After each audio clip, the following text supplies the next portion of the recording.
thank you for taking the time to speak with the Trending Report this morning. It's award season in Hollywood, and the big Oscars night is upon us. First, I wanted to talk about the mood. We've seen almost every star take a stand or comment on the current administration at the Golden Globes, the SAG Awards, and so on. Do you think it will be more of the same at the Oscars? I do think it will. I think everybody has a lot on their mind. I think they are going to use this very public, very popular forum to get some things off of their chest. But the good news for anybody that, isn't really into that kind of thing is that this is a celebration and fun is going to be on everybody's mind. So, we'll get breaks in between, I'm sure.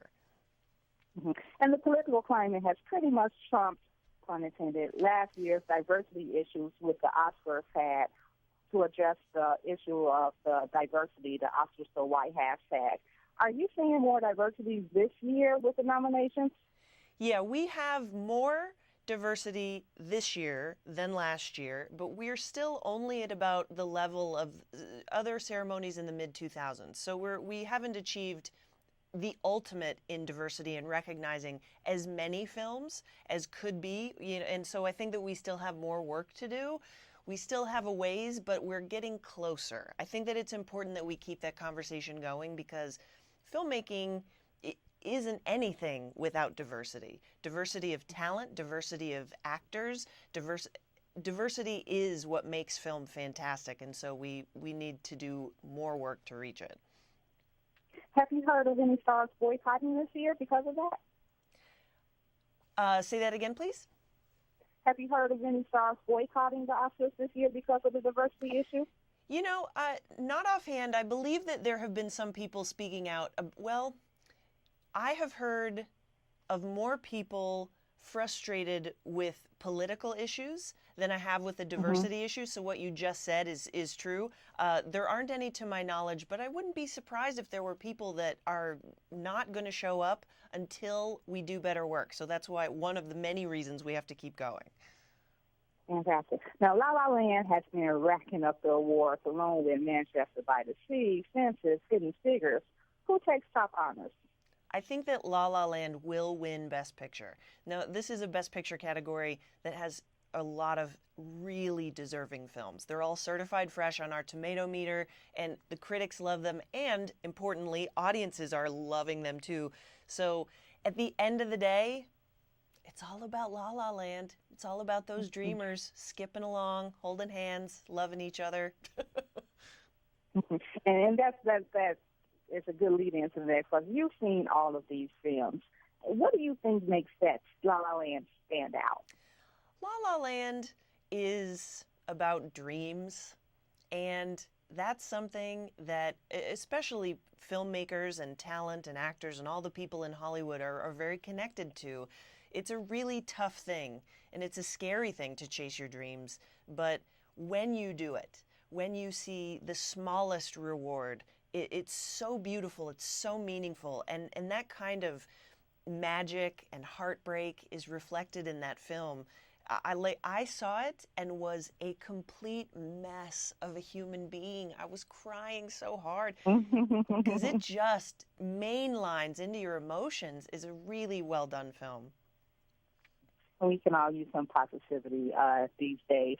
Prediction for Best Actor and Best Actress, who do you have? Well, for Best Actor, Casey Affleck in Manchester by the Sea was absolutely outstanding. There's not another performance quite like his. It's very subtle, it's very realistic, it's completely heartbreaking. But I can't say that he's run away with this award, no question, because he's in the same category with Denzel Washington. And for just a minute in Fences, I was actually taken out of the film because my brain was trying to comprehend how one human being could be such an incredible actor. Denzel Washington is the man, and it is entirely possible that he's going to win that Best Actor award. That's definitely a challenge. That is a tough round. No question. And so Best Actress is a little bit easier in my estimation because like maybe a month ago, I would have been rooting for Natalie Portman because her performance as Jackie Kennedy was really incredible. But I feel like I haven't heard that as much come up, but I feel like it was deserved. I wanted to hear about that more. okay, well, I will talk about Jackie happily because it's such an interesting movie. It takes her life after the assassination of the former president, and it's not exactly what you would expect from a film like that. It doesn't just chronicle her life.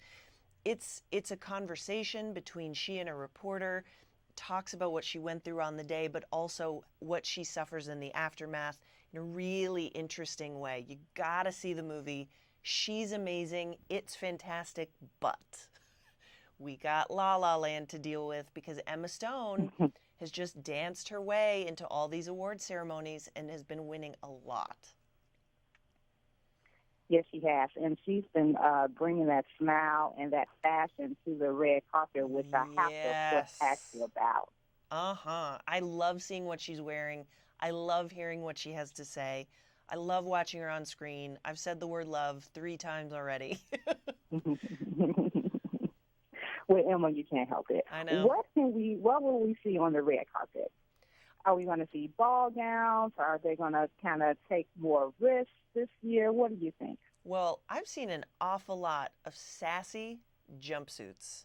That seems to be the thing. I've seen a lot of pants, underdresses, a lot of daring fashion that way, and I'm excited to see a little bit more of that because for me as a movie fan, I love it when people are actually getting the trophies, but I also just am unabashedly a fan of sparkles. I just love sparkles.